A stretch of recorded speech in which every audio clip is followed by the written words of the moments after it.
नमस्कार। आज हम बात करेंगे ऐसे दो युवाओं की जिनकी सोच एक दूसरे से बहुत मेल खाती है। जो सोच राज्य और केंद्र सरकार की होनी चाहिए इस लॉकडाउन में गरीब मजदूरों को लेकर जो फंसे हुए हैं और भूख से जिन सबका हाल बेहाल है। ये युवा कोई और नहीं, बिहार के विपक्ष के नेता श्री तेजस्वी प्रसाद यादव है। तो वैसे ही सोच एक और युवा रखता है जो बिहार का है लेकिन किसी राजनीतिक दल में नहीं है। तब है कि मानने वाले उसे राजद खेमे का ही मानते हैं। वह समाज सेवी है, सबके दुखों में खड़ा दिखने वाला, राजनीति की एक अपनी अलग ही सूझबूझ रखता है। जो बात विपक्ष के नेता आज बोल रहे हैं उसे सैफुद्दीन टिप्पू ने बहुत पहले कई बार अपने वीडियो में बताई थी, जो उनके फेसबुक पेज पर देखा जा सकता है। दोनों बिहार की युवा की दूरदर्शी सोच, एक जैसा अंदाज बिहार के भविष्य के लिए अच्छा संकेत माना जा सकता है। आइए पहले सुने श्री तेजस्वी प्रसाद यादव को क्या कुछ बोलते हैं, फिर समाज सेवी सैफुद्दीन अहमद टिप्पू को वीर योद्धाओं को मेरा कोटि कोटि प्रणाम और आभार।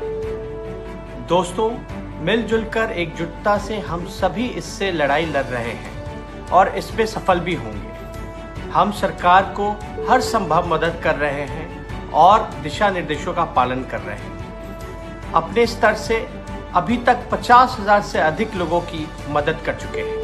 मैं देश भर में फंसे प्रवासी बिहारी भाइयों से अपील करता हूं कि थोड़ा धैर्य और बनाए रखें। हम आपके दुख तकलीफ को समझते हैं, जानते हैं। आपको परिवार की और परिवार को आपकी चिंता है, ऊपर से खाने पीने और रहने की। आज प्रवासी मजदूरों के विजुअल्स को देखकर दुख हुआ। एक छोटे से रूम में 10-10, 20-30 गरीब मजदूर रह रहे हैं। क्या सरकार नहीं जानती वहाँ कैसी फिजिकल डिस्टेंसिंग है? 100 मजदूर एक टॉयलेट का प्रयोग करते हैं। अगर उन्हें देश भर में खड़ी रेलगाड़ियों में फिजिकल डिस्टेंसिंग का ख्याल रखकर वापस घर भेज दिया जाए तो क्या दिक्कत है? कामगार मजदूर और मजलूम वर्ग का आज सूरत और मुंबई में अपने घर लौटने के लिए सड़क पर उतरना सरकार की असंवेदनशीलता को दर्शाता है। जहां अमीरों को हवाई जहाज, 5 सितारा होटलों में खुशामद कर रहे हैं, वहीं गरीब मजदूर बंधुओं को उनके घर तक सकुशल पहुंचाने की व्यवस्था नहीं कर पा रहे हैं। हमारे कार्यालय से दिन भर में हजारों मजदूरों से बात कर उनकी मदद की जा रही है। अब उनके पास पैसा, राशन पानी कुछ नहीं है। वो अपने घर जाना चाहते हैं। सरकारी कैंप में एक ही तरफ का भोजन प्राप्त करने के लिए उन्हें कई किलोमीटर जाना पड़ता है। पुलिस से नोकझोंक सो अलग। भूखा आदमी क्या करेगा? इस देश में अमीर और गरीब के लिए अलग अलग कानून नहीं हो सकता। बिहार सरकार तुरंत गुजरात, महाराष्ट्र, दिल्ली और पंजाब सरकारों से बात कर सभी बिहारियों को वापस लाए। संकट की घड़ी में आप उन्हें ऐसे नहीं छोड़ सकते। ये सरकार की नैतिक जिम्मेवारी है। ये बीमारी लेकर आए हवाई जहाज वाले, भुगतना पैदल चलने वाले को। कोरोना लेकर आए पासपोर्ट वाले अमीर और भुगतना पड़ रहा है बीपीएल राशन कार्ड वालों को। अमीरों की शान शौकत और बीमारी परेशानी को बेचारे गरीबों को भुगतना पड़ रहा है। अब आप उनको महज 500 रुपए और मुट्ठी भर दाल चावल से बहलाना चाहते हो। मैं सरकारों से हाथ जोड़कर कह रहा हूँ, कोरोना से मरे ना मरे, लेकिन करोड़ों गरीब लोगों का इंतजाम नहीं हुआ तो वो भूख से जरूर मर जाएंगे। दिल्ली से यूपी और बिहार में लाखों मजदूर आए, क्या उनमें से कोई एक भी पॉजिटिव केस मिला? आपसे हाथ जोड़कर आग्रह है कि सभी को अपने प्रदेश वापस बुलाएं और उनको क्वारंटाइन करिए, लेकिन बुलाएं। आदरणीय नीतीश जी, आप देश के वरिष्ठतम नेता हैं। हर जगह आपके गठबंधन की सरकारें हैं। जब उत्तराखंड में फंसे हजारों गुजरातियों को डीलक्स बस में विशेष इंतजाम करके अहमदाबाद ले जाया जा सकता है, तो गरीब बिहारियों को क्या आप 21 दिनों बाद भी साधारण ट्रेन में भी नहीं ला सकते?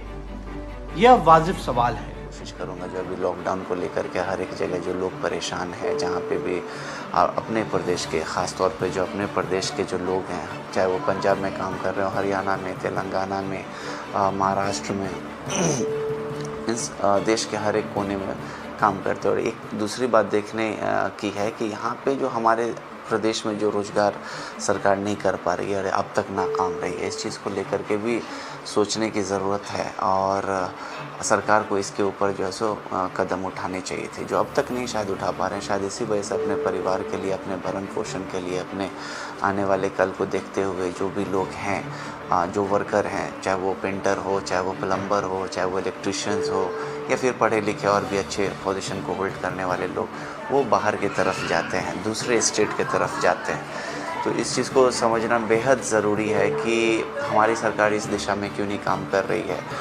और चलिए इसके ऊपर कभी कभी बात कर लेंगे, लेकिन अब भी जो जिस तरीके का कोरोना वायरस को लेकर के जो एक परेशानी झेल रही है, जो हर एक प्रदेश में, पूरे देश में देखने को मिल रहा है, तो इसके लिए कभी क्यों नहीं सरकार कभी सोची, कभी क्यों नहीं इस चीज़ को लेकर कदम उठाई। सिर्फ आप बोल रहे हैं ये जो हाहाकार आप देख रहे हैं, या फिर आप दिल्ली में जो देख रहे हैं, NCR में देख रहे हैं, नोएडा में देख रहे हैं, गाज़ियाबाद में देख रहे हैं, हर एक जगह, या फिर जितने भी प्लेटफॉर्म है हर एक राज्य में, चाहे दिल्ली में हो, मुंबई में हो, तेलंगाना में हो, तो हर एक जगह जो परेशानी देखने को इसलिए मिल रही है क्योंकि वो लोग डरे हुए हैं कोरोना वायरस से कम, लेकिन ज़्यादा क्या, वो कैसे रहेंगे, कहाँ से किराया देंगे, कैसे खाएंगे, कैसे अपने परिवार का भरण पोषण करेंगे, ये बेहद ज़रूरी है।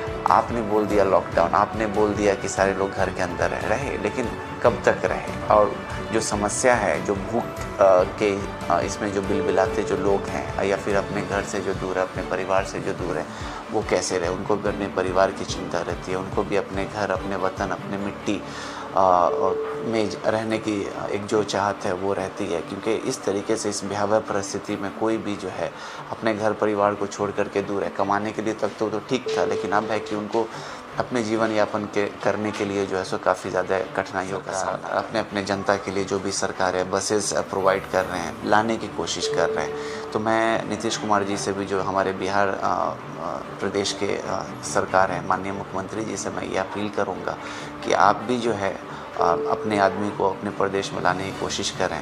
हमारे प्रदेश में रोज़गार नहीं है, शायद इसी वजह से सारे लोग जो अन्य अन्य प्रदेशों में अपने परिवार के लिए और अपने कमाई के लिए, अपने काम के लिए जो सो रहे हैं। लेकिन अभी इस स्थिति में भी, अगर आप इस परिस्थिति में भी आप खड़े नहीं उतरते हैं और उनको अपने प्रदेश में लाने की कोशिश नहीं करते हैं, तो दूसरे तीसरे विकल्प होकर के आपके ऊपर अन्य जो प्रदेश के सरकार है या जनता है, वो ये उंगली उठाएगी और ज़रूर उठाएगी।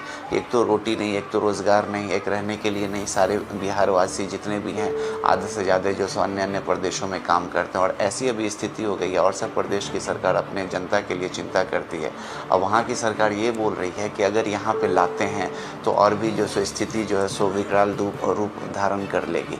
तो इस डर के वजह से आप ये देखें कि कहीं पे भी जो भी है कोरोना से मरने वाले कितने लोग हैं, लेकिन भूख से मरने वाले, और वो अपने घर नहीं आते हैं, अपने प्रदेश को नहीं लौटते हैं। तो आप सोचिए कि किस तरीके से, मुझे लगता है कि 50,000 से भी ज़्यादा लोग भूख से मर जाएंगे। कोरोना से तो जो मरेंगे मरेंगे, लेकिन जो अभी परिस्थिति है कि वो आ नहीं सकते, वो खाना पीना रहना उनका जो जिस तरीके से नहीं हो पा रहा है, वो कैसे होगा। सब लोग सड़क पे आ गए हैं, सब लोग लाखों के भीड़ में, हर एक जगह, हर एक प्रदेश में देखा जा रहा है। तो मैं यही निवेदन करूंगा बिहार सरकार से कि आप जो घोषणा कर रहे हैं ठीक है, जो भी गरीबों के लिए कर रहे हैं, जो बिलो पॉवर्टी लाइन है या अबव पॉवर्टी लाइन भी है, सब सराहनीय है, लेकिन जो लोग वहाँ पर हैं उनके लिए भी आप सोचिए, उनको भी आप लाने की कोशिश कीजिए, और उनको भी जो भी, जब तक आप नहीं ला पा रहे हैं तब तक आप खाने पीने को लेकर के उनका इंतज़ाम कराइए। अन्य प्रदेश की सरकार से बात कीजिए, जो भी नोडल ऑफिसर्स हैं उनसे बात कीजिए, लेकिन फिर भी जो है सो इसमें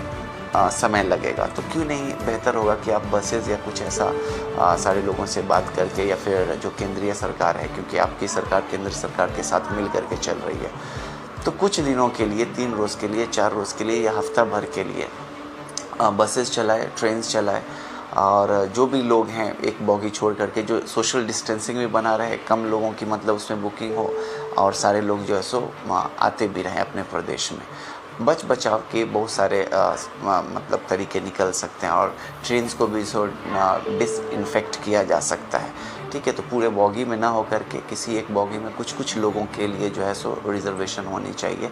जैसे कि अगर एक बॉगी में 500 लोग रहते हैं तो उसमें आते हैं, जर्नी करते हैं, सफ़र करते हैं, तो वहाँ पे जो है सो 200 लोगों को ही रखा जाए। मीन्स है, एक मैं अपने तरीके से बता रहा हूँ, हो सकता है कि मैं गलत भी बता रहा हूँ, लेकिन ये करना पड़ेगा ताकि जो सो लोग जो भूख से बिलबिला रहे हैं, जो अपने घर तक नहीं पहुँच पा रहे हैं, उनके लिए कोई ज़रिया नहीं है। तो जाहिर सी बात है ये परिस्थिति को और भी आने वाले दिनों में बिगाड़। आपको जो है हॉस्पिटल्स है, आइसोलेशन बेड है, क्वारंटीन रूम है, इन सब चीज़ों का इंतज़ाम करना चाहिए। जो टेस्टिंग किट्स है उसके लिए आपको इंतज़ाम करना चाहिए, ना कि एक तो डरे हुए लोग हैं और भी इस परिस्थिति से डर जाएंगे कि भाई उनको देखने वाला नहीं है, सरकार उसको छोड़ दी है। तो यही गरीब है, मज़दूर है, किसान है, ये वर्कर्स है, ये जो माइग्रेंट्स वर्कर है, इन्हीं के वजह से हर एक प्रदेश और इंडिया का निर्माण हो सका है। इस चीज़ को आप याद रखें, चाहे वो रोड हो, सड़क हो, बिजली हो, हर एक चीज़ में इनका योगदान रहता है। हर एक चीज़ में ये अपना खून पसीना लगाते हैं, तब जाकर के कोई प्रदेश और ये देश भी विकसित हो सका है। तो इस चीज़ को आप भूलिए नहीं। अगर ये हैं तो हम हैं और सारे लोग हैं। सरकार, केंद्रीय सरकार और प्रदेश सरकार, सारे लोगों से मेरी निवेदन है, हाथ जोड़ करके निवेदन है, एक आम नागरिक के नाते, एक जनता के नाते, कि आप उन लोगों को किसी भी तरीके से अपने घर तक लाइए। और जो भी है लॉकडाउन है, सब लोग समर्थन कर रहे हैं, आप भी जो है उसमें देखिए कोई परेशानी नहीं हो। पुलिस वाले जो जिस तरीके से बर्बरता दिखा रहे हैं, पुलिस वाले को भी निर्देश दिया जाए, समझाया जाए, ये कोई भेड़ बकरी नहीं है। भेड़ बकरी के साथ भी जो है सो चरवाहे इस तरीके से नहीं करते हैं, जिस तरीके से ये मनमाना हर एक तरीके से डंडा चलाते हैं, मारते हैं, उनको हर एक तरीके से प्रताड़ित करते हैं। तो मेरी हाथ जोड़ करके विनती है सरकार से, राज्य सरकार से और केंद्रीय सरकार से कि आप इसका संज्ञान लें और स्थिति को जिस तरीके से भी हो इस समस्या का निदान करने की कोशिश करें।